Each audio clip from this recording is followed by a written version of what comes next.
নমস্কার বন্ধুরা, আমার আরও একটি ভিডিওতে আপনাদেরকে স্বাগত জানাই। আজকে আমি আমার ছাদ বাগানের উইকেন্ড আপডেট দেব আপনাদেরকে। এগুলো দেখুন, বৃষ্টির জল পড়ে খুব সুন্দর ফ্রেশ দেখাচ্ছে। আমাদের এদিকে লাস্ট দুদিন ধরে খুব বৃষ্টি হচ্ছে, এমনকি গত রাতেও দারুণ বৃষ্টি হয়েছে। এই গাছগুলিকে দেখুন, এগুলো গ্রো ব্যাগে বসানো রয়েছে। এই গাছগুলো 7 বা 8 জুন আমার কাছে এসেছিল। তখন একেবারে গাছের পাতা বলে কিছুই ছিল না। দেখুন একটা মাসে কিরকম কি সুন্দর পাতাগুলো এরকম ঝাঁকড়া হয়েছে। বৃষ্টির জল পড়ে আরো যেন মনে হচ্ছে কডেক্স গুলো ফুলে উঠেছে। আমি আমার অ্যাডেনিয়াম গাছগুলোকে কখনোই মাটিতে বসাই না। আমি সবসময় গাছের মিডিয়া হিসেবে সিন্ডার, বালি, তুষ, কোকোপিট এইসবই আমি ব্যবহার করি। আপনারাও গাছ কখনোই মাটিতে বসাবেন না, কারণ মাটি সবসময়তে কিন্তু জল ধরে রাখে। এই গাছগুলোকে দেখুন, 3টে একসঙ্গে টবে বসিয়েছিলাম, 3টে করে কি সুন্দর ফুলে উঠেছে। এই গাছটা দেখুন, এইটা ওই দিকটা রট হয়েছিল বলে এই গাছটাকে এরকম করে শুইয়ে দিয়েছি। আপনারা দেখতেই পাচ্ছেন আমি কিন্তু কোনো গাছ মাটিতে বসাইনি, শুধু সিন্ডার, কোকোপিট, হাস্ক এইসবই ভর্তি।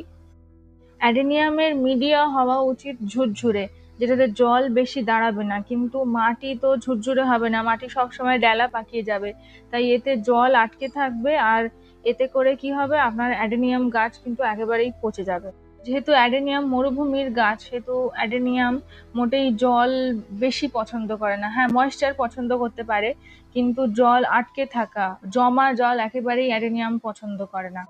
আপনারা আমার এই অ্যারাবিকাম গাছগুলোকে দেখতেই পাচ্ছেন, কি সুন্দর ফ্রেশ হয়ে গেছে। কডেক্সটা মনে হচ্ছে আরো মোটা হয়েছে, কেননা এই বৃষ্টির জলে এত পরিমাণ নাইট্রোজেন থাকে যে আপনাকে এক্সট্রা কোনো সার বা জল দিতে হবে না।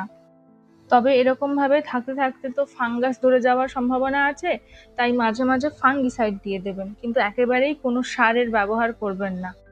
দেখুন এই গাছগুলোতে কুঁড়ি এসেছে, ভেবেছিলাম যে এই গাছগুলোকে শেডের তলায় নিয়ে যাব, কারণ বৃষ্টির জলে কুঁড়ি নষ্ট হয়ে যাবে, কিন্তু কুঁড়ির মায়া করতে গেলে এখানে কডেক্সগুলো কিন্তু একেবারেই ফুলবে না। আর এই বর্ষাকালেই অ্যাডেনিয়ামের মেন গ্রোথটা হয়। আমাদের এখানে টানা কদিন বৃষ্টি হয়ে যাচ্ছে বলে সেজন্য ফাঙ্গিসাইড দিতে চাইছি, ফাঙ্গিসাইড দিতে পারছি না, কারণ ফাঙ্গিসাইড দিলেই এখন সেটা ধুয়ে বেরিয়ে যাবে। একটু যদি বৃষ্টিটা থামে আমি ফাঙ্গিসাইড দেব, যাতে গাছে কোনো ফাঙ্গাস না ধরে। আপনারা দেখতে পাচ্ছেন এই গাছগুলোর গোড়ায় ছোট ছোট জংলি গাছ, তারপর ঘাস হয়ে আছে। এগুলোকে বেশি বড় না হতে দেওয়াই ভালো। আসলে টানা বৃষ্টি হয়ে যাচ্ছে, তারপর একটুখানি গাছ তুলবো, যে তারপর আবার কিছুদিন পর গজিয়ে যাবে, কারণ এখন টানা বৃষ্টি হচ্ছে। বৃষ্টির জলে আমি বলেছি অনেক পুষ্টি থাকে, তো বৃষ্টির সময়তে এই গাছগুলো কিন্তু খুব বেশি বেড়ে ওঠে। সেই জন্য একটু বৃষ্টিটা ধরলে আমি আস্তে আস্তে সময় করে সব টব একসঙ্গে আমি পরিষ্কার করব। এই বোগেনভিলিয়া গাছগুলো দেখছেন, এগুলো গত বছর শীতকালে কিনে এনেছিলাম সব। দুদিন আগে জাস্ট আমরা এগুলো প্রুনিং করেছি। আমি আমার আগের ভিডিওতে আপনাদেরকে বলেছিলাম যে আমি আর আমার হাজব্যান্ড দুজনে মিলে ক্যাকটাস আর অ্যাডেনিয়াম গাছ কালেক্ট করি।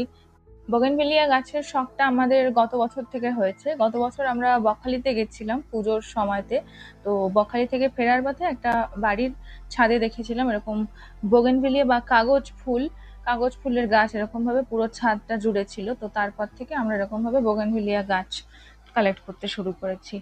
এই গাছগুলো দুদিন আগেই বললাম প্রুনিং করেছি। এই গাছের পাতা দেখুন কিরকম ভাবে পোকাতে খেয়েছে।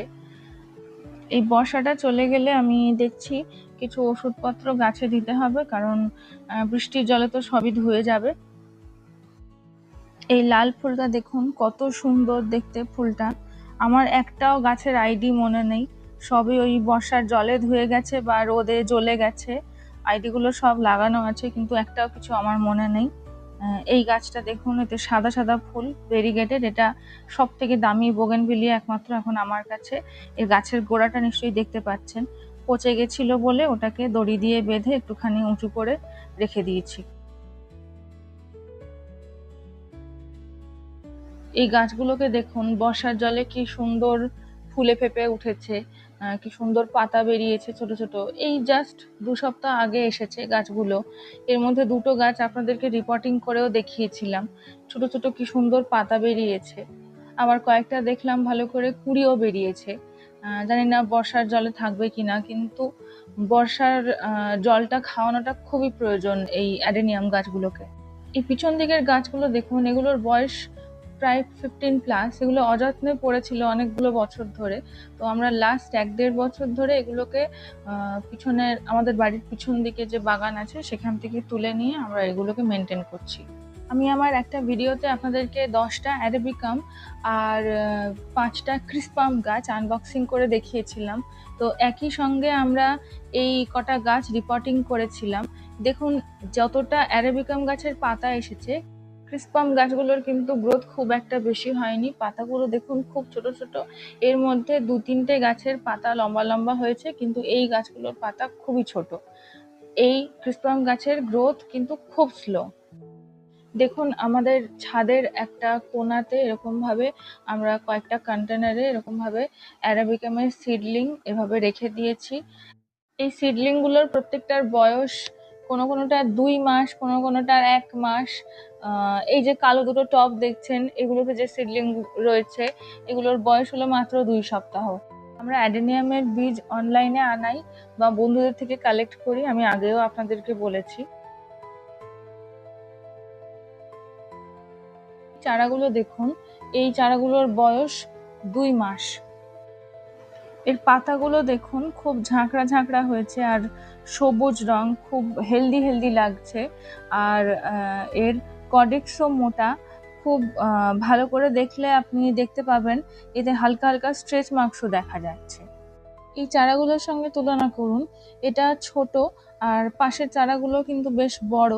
এইটার কডেক্সের কালারও সবুজ, হালকা সবুজ, আর এর কডেক্সের কালারটা লাল লাল রঙের হয়েছে, কারণ ওটা পুরনো বেশি, ম্যাচিওর বেশি। এই চারাগুলোর বয়স 1 মাসেরও বেশি। আমি আপনাদেরকে ভিডিও করে দেখিয়েছিলাম অ্যাডেনিয়ামের বীজ থেকে চারা তৈরি করার পদ্ধতি। তো এগুলো দেখুন, আমি আপনাদের ভিডিওটার লিংক দিয়ে দেব। দেখুন, সেই দিন থেকে আজকে 5 জুলাই, আজকে কেমন গ্রোথ হয়েছে গাছগুলোর। একটা ছিল জেরোনিমো আর একটা ছিল কোয়াং ব্ল্যাক, এই দুটো প্রজাতির। দেখুন কত সুন্দর বৃদ্ধি পেয়েছে, পাতাও কি সুন্দর ঝাঁকড়া হয়েছে, আর কডেক্সটাও ভালোই হেলদি লাগছে। আমি সেদিনকে একই সঙ্গে আরও একটা প্রজাতির সিড বসিয়েছিলাম। এগুলো দেখুন কি সুন্দর ঝাঁকড়া হয়েছে, গাছগুলো হেলদি হয়েছে। আমার জার্মিনেশন রেট হলো 90%। আমি ভালো সেলারের থেকে এই গাছ বা সিড আনাই বলেই কিন্তু আমি ভালো রেজাল্ট পেয়েছি। আমি অনলাইনে বা ফেসবুকে গাছ কেনার ক্ষেত্রে আগে আমি সেলারের রিভিউ দেখি বা রেটিং দেখি, তারপরেই আমি গাছ আনাই। এবার আমাদের বাড়ির সামনে রাখা কিছু পুরনো অ্যাডেনিয়াম, যেগুলোর বয়স 15 বছরের বেশি, আপনাদেরকে দেখাবো। এগুলো প্রায় 15 বছর ধরে বা তারও বেশি সময় ধরে একই রকমভাবে এক টবে এক মাটিতে এরকমভাবেই পড়ে রয়েছে। এগুলোকে রিপোর্টিং করা হয়নি। আমরা জাস্ট 1.5-2 বছর আগে এগুলোকে তুলে প্রুনিং করে এরকমভাবে নতুন করে টবে বসিয়েছি। আমার আজকের ভিডিওটি আমি এখানেই শেষ করলাম। আপনাদের সঙ্গে আবার দেখা হবে আমার নেক্সট ভিডিওতে। ভিডিওটি শেষ পর্যন্ত দেখার জন্য ধন্যবাদ।